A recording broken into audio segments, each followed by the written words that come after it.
오늘은 사무엘의 소명, 사무엘의 소명이란 제목으로 말씀을 상고합니다. 이제 사무엘이 어려서 이제 하나님의 성전에 바쳐져서 이제 성장을 했는데 12살쯤 됐으리라 이렇게 이제 생각이 됩니다. 왜냐하면 이스라엘은 이제 만 12살이 되면 성인으로 인정을 해요. 그래서 그때부터는 이제 율법의 자녀로 받아들이고 그런 성인식과 같은 그런 의식을 통해서 이제 본인이 스스로 하나님 말씀 배우고 하나님 말씀대로 순종하는 그런 자격을 부여해줘요. 바로 오늘 이 본문에 이제 사무엘이 하나님께 부름을 받습니다. 소명. 하나님 부르셨다는 거예요. 이것은 새로운 시대가 이렇게 이제 시작되는 거예요. 지금까지 엘리라고 하는 대제사장이 사사 역할을 했는데 너무 아주 나라가 엉터리였어요. 그 헌신자부터 벌써 사명감이 아주 타락해가지고 엉망이었고, 그래서 하나님이 이제 지도자를 교체하기 위해서 한나에게 사무엘을 주시고 그 믿음대로 바쳤고 이만큼 성전에서 컸어요. 오늘 하나님이 이제 부르시면 사무엘이 이제 대신 이제 사사로 탈바꿈이 되는 거고, 사무엘도 또 크게 보면 새로운 시대의 중간 역할자예요. 사무엘 시대가 계속되는 게 아니고 사무엘 당대로 끝나요. 그리고 새로운 시대가 뭐냐면 왕조 시대. 그래서 사울 왕이 세워지고 또 그가 하나님 뜻에 합하지 않으니까 다윗으로 바꿔서 그때부터 다윗의 자손들이 이제 그 왕조 시대를 열어가잖아요. 이와 같은 중간 과정에 사무엘이 아주 귀하게 쓰임 받았어요. 역할을 잘했어요.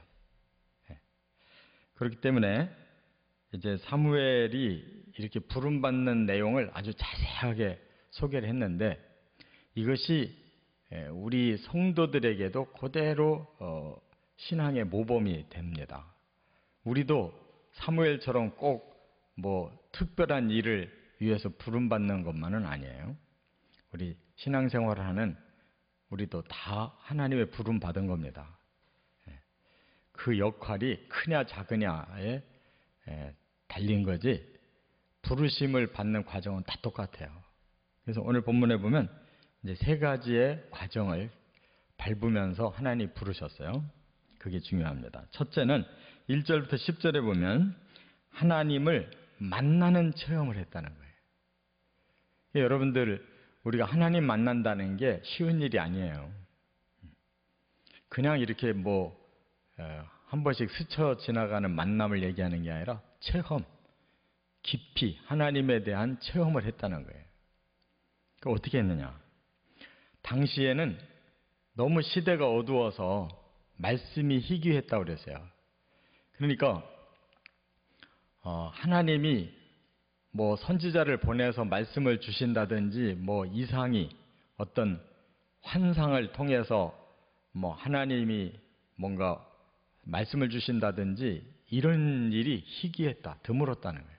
아주 어두운 시절이었어요. 말씀이 없는 거예요. 그런데 사무엘에게 처음으로 하나님이 그렇게 나타나시니까 잘 깨닫지를 못하는 거죠. 사무엘은 아직 어리고, 그래서 사무엘아 사무엘아 부르는데 하나님이라고는 전혀 상상도 못했고, 거기서 제일 높은 사람이 엘리 제사장이니까 혹시 엘리가 부르나 싶어서 엘리의 처소로 달려갔다는 거예요. 이게 지금 새벽이에요. 근데 아니다, 가서 자라. 두 번째 또 소리가 들려 또 쫓아가니까 아니래요. 세 번째 또 소리가 들려 또 쫓아가는데 아니라는 거예요. 그때서 이제 엘리가 그래도 평생을 사역을 한 사람이기 때문에 그런 영감이 조금이라도 남았었던가 봐요. 이거는 분명히 하나님이 널 부르는 거니까 다음에 또 음성이 들리거든 주여 말씀하시옵소서 종이 듣겠나이다 이렇게 하라고 그랬어요. 그런데 네 번째 또 하나님이 사무엘아 사무엘아 부르니까 사무엘이 그때 이제 무릎 꿇고 하나님 말씀하십시오. 주의 종이 듣겠습니다. 그래서 이제 하나님을 제대로 만났고 말씀을 듣는 거예요. 그러니까 이 음성이 아무 때나 들리는 게 아니잖아요. 하나님이 정말 거기에 나타나셔서 사무엘을 부르시는 음성이었으니까 그때부터 이제 사무엘은 하나님의 사람으로 시작된 거예요. 공적으로. 우리가 그리스도인이 되려면 예수 만나야 됩니다. 예수님의 복음을 내 안에서 체험하는 만남, 조우의 사건이 일어나지 않으면 안 되는 거예요. 사람도 깊이 만나야 사귐이 있고 친구도 되고 뭐 부부도 되고 하는 거지. 스치는 만남 가지고 안 되잖아요. 아, 이 사람은 틀림없구나. 나하고 너무 잘 맞는구나. 이래야 친구가 되는 거예요. 이처럼 하나님과의 만남도 이렇게 4번이나 하나님이 부르실 때 그때서 이제 깨닫고 일러줘 가지고 영어로 하나님을 체험했다는 거. 두 번째 11절부터 18절에 보면 하나님의 말씀을 받아서 전달했다 하는 겁니다. 이때부터 사역자가 된 거예요. 하나님이 사무엘에게 주신 말씀이 뭐냐? 엘리 가문을 심판하겠다는 말씀을 사무엘에게 주시는 거예요.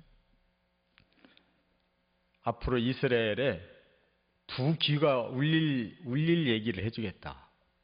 이 말은 충격적인 일이 일어난다는 것을 너에게 말해주겠다는 거예요. 이스라엘에게 충격적인 일이 일어난대요. 그게 이제 앞으로 일어날 일인데 뭐라고 그랬냐면 엘리의 집을 심판하겠다. 왜냐하면 그 아들들이 저주를 자초했는데도 그 아버지가 그걸 말리지 않았다. 둘 다 책임이 다 있다는 거예요. 죄는 자식들이 졌지만 그 아비가 그걸 끊어내지 못하고 그냥 그러면 안 된다 그러면 안 된다 말로만 하고 그 범죄를 계속 보고 말았다는 거예요. 그래서 그 아버지도 금하지 아니한 그 죄를 묻겠다는 거예요. 하나님 맹세하시고 영원히 그들은 속죄받지 못한다. 아주 무서운 말씀을 했어요. 이렇게 일단 첫 번 메시지가 지도자 바꾸겠다는 거예요. 이제 엘리 시대 끝내겠다는 거예요. 너로 내가 지도자를 삼겠다. 그런 얘기죠. 그런데 이 말씀을 받고 어떻게 전할 수가 있어요? 자기를 키워준 스승이고 현재 대제사장인 그들이 모든 걸 다 쥐고 있는 사람들인데 어떻게 그 앞에 가서 하나님 이렇게 말씀했으면 어떻게 전해요? 못하고 있으니까 엘리가 궁금해가지고 물어보는 거예요. 말을 못하고 있으니까 너 사실대로 해라. 그렇지 않으면 너에게 벌이 임한다네. 그래서 사무엘이 솔직하게 그 얘기를 다 했어요. 그렇게 전해줬어요. 그랬으면 어떻게 해야 될 것 같습니까? 그 자리에서 죄를 뒤집어 쓰고 옷을 찢고 회개해야 되잖아요. 근데 엘리가 뭐라고 그러냐면 하나님이 선하신 대로 행하실 것이다. 이렇게 말을 해요. 하나님이 선하신 대로 행하신다. 그 말을 여러분 어떻게 해석하세요? 그렇게까지야 되겠나? 그렇게 생각하는 거죠. 두려워하지 않고 그냥 하나님이 선하시니 선하신 대로 행하실 것이다. 설마 이렇게 보는 거예요. 그러니까 완전히 영이 어두워져 있는 걸 알 수가 있어요. 하나님이 왜 사무엘에게 그 말씀을 하셨겠어요?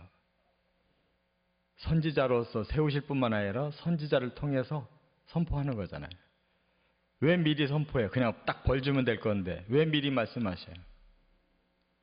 미리 기회를 주시는 거잖아요.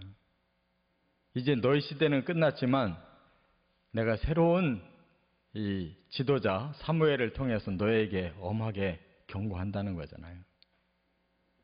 그러면 무릎 꿇고 회개하고 변화를 받는 기회가 있는 건데 이 사람은 그 기회를 놓쳐버려요. 하나님이 선하신 대로 행할 거다. 그렇게 참아주고 그렇게 기회를 줬는데 끝까지 이 사람 거부해요. 엘리가 뭐 좋게 말하면 마음이 넓어가지고 모든 사람에게 부드럽게 하느라고 그럴 수도 있지만 부드러운 것도 정도가 있는 거죠. 하나님이 도에 지나쳐서 반드시 너를 심판하고 너의 죄를 내가 용서 안 한다라고 맹세까지 하셨는데 그 앞에서 아무 변화가 없어요. 근데 참 이상한 것은 그 후에 이제 4장으로 넘어가면 그 저주가 그대로 임해가지고 홈리와 비느하스가 전쟁터에 나가요. 제사장이 법궤 들고 나가요. 미신적으로 믿는 거예요. 하나님 모시고 나가면 우리가 이긴다 이렇게 생각하는 거예요. 그런데 법궤 뺏기고 두 사람 전쟁터에서 죽잖아요. 그 소식 들으니까 엘리는 꼬꾸라져서 충격받고 죽고 그 비느하스의 부인은 아기 낳다가 그냥 갑자기 죽게 돼요. 그래서 아기 이름을 져놓고 죽었어요. 이가봇이라고. 하나의 영광이 떠났다는 거예요. 이 며느리가 자기가 죽으면서 깨닫는 거예요.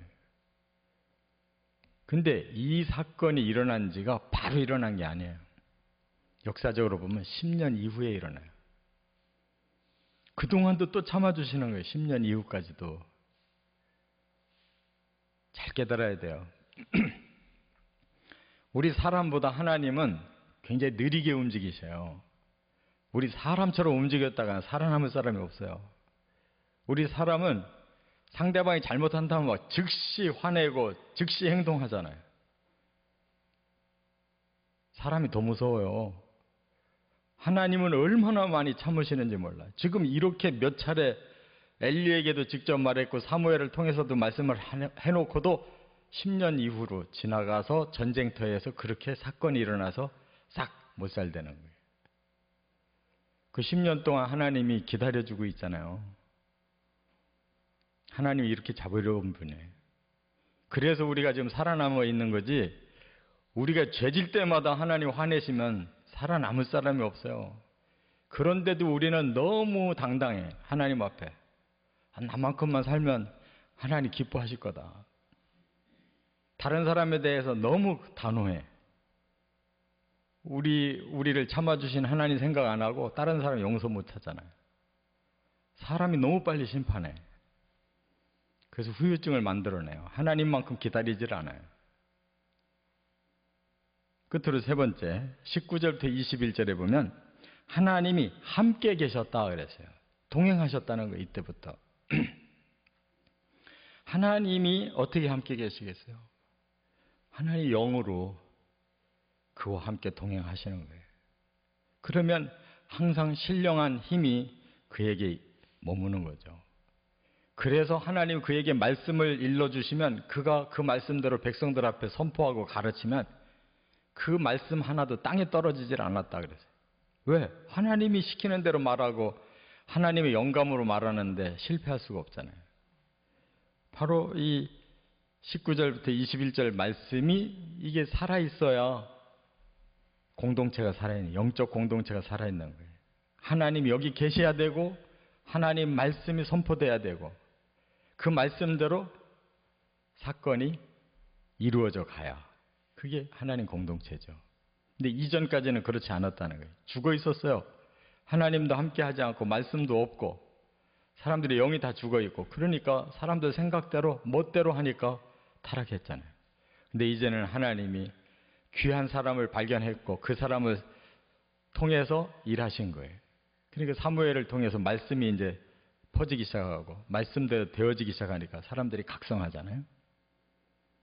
그러니까 하나님의 한 사람만 붙잡아도 그 한 사람을 통해서 말씀만 제대로 나와도 그 공동체가 변하는 거예요. 근데 말씀이 죽어 있고 말씀이 역사하지 않는 곳에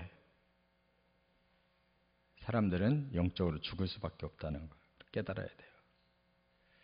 그래서 오늘 사무엘 이 한 사람을 부르시는 이 하나님 체험, 하나님의 그 말씀을 받는 또 하나님의 말씀에 의한 역사가 일어나는 이러한 사명감을 우리도 가지고 정말 하나님과 말씀에 초점 맞춰 순종해 가시기를 주의 이름으로 축원합니다.